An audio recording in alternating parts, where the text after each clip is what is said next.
Halo, nama saya Rayak Bar Muhammad. Pada kesempatan kali ini, saya akan membahas tentang tips and trick agar terhindar dari berita palsu atau yang disebut dengan hoax. Oke, langsung saja kita bahas. Seperti yang kita ketahui, negara kita, bahkan seluruh dunia sedang mengalami pandemik wabah virus corona. Wabah virus corona tersebut membuat masyarakat Indonesia khawatir sehingga membutuhkan banyak informasi. Di tengah kekhawatiran tersebut, ada saja orang-orang atau oknum-oknum jahat yang membuat dan menyebarkan informasi yang salah atau hoax.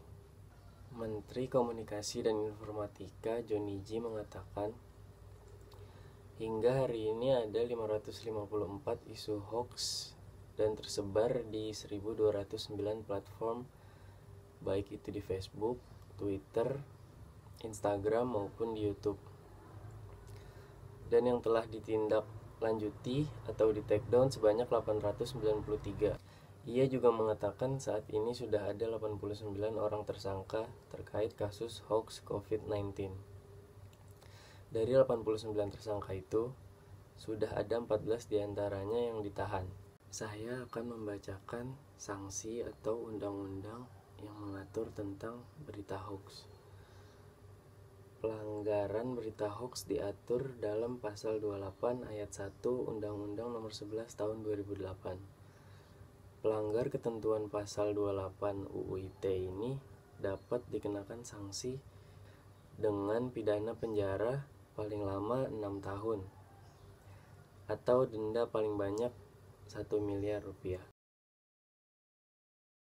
Jangan sampai kita semua yang menonton video ini terjerat dalam kasus ini ya. Berikut merupakan tips and trick agar kita terhindar dari berita hoax. Yang pertama, cek kejanggalan. Sebab informasi hoax menggunakan bahasa provokatif. Hoax seringkali memiliki judul yang bombastis dengan huruf kapital dengan tanda seru yang banyak. Yang kedua, kesesuaian judul dan isi. Jadi diharapkan kita tidak hanya membaca sebatas judul, lalu langsung menyimpulkan isinya. Yang ketiga, perhatikan baik-baik URL dan isi halaman beritanya. Cek alamat situs atau URL berita. Alamat situs atau URL palsu seringkali dibuat mirip aslinya dengan memberikan sedikit perubahan. Misalnya, mengganti huruf kapital I dengan huruf kecil i, atau mengganti 0 dengan O.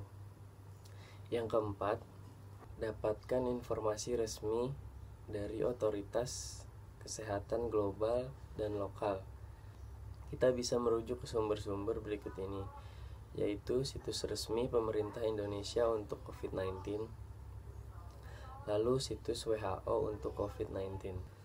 Yang terakhir, cek foto. Cek foto di dalam artikel berita. Cara agar kita mengetahui foto itu asli atau palsu, yaitu download atau screenshot foto di artikel itu. Lalu, buka Google Image di browser dan drag foto itu ke kolom pencarian Google Image. Periksa hasilnya untuk mengetahui sumber dan caption asli dari foto tersebut. Ada pula pembuat konten hoax yang memanfaatkan histeria wabah virus corona dengan tujuan akhir untuk mengguncangkan pemerintahan. Pembuat hoax tersebut bermaksud untuk memancing kepanikan, kebencian, hingga gerakan sosial publik dengan informasi yang tidak benar. Berikut ini merupakan salah satu contoh berita hoax yang terkait dengan dunia politik dalam negeri kita. Di berita tersebut tertulis, Ma'ruf Amin himbau mudik lewat tol langit. Dada aja kelakuan. Setelah ditelusuri faktanya, artikel tersebut merupakan hasil suntingan dari artikel asli yang berjudul Artikel asli tersebut menjelaskan bahwa Wakil Presiden Ma'ruf Amin mengimbau masyarakat agar tidak mudik saat libur Lebaran Hari Raya Idul Fitri yang jatuh pada tanggal 24 sampai 25 Mei 2020 dikarenakan penyebaran virus corona. Informasi-informasi pada media sosial yang beredar tidak sepenuhnya benar.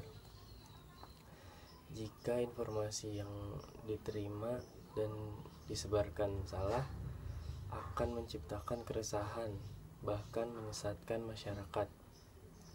Oleh sebab itu, kita sebagai pengguna media sosial harus bijak dan selektif dalam menerima dan menyebarkan informasi-informasi yang benar dan akurat.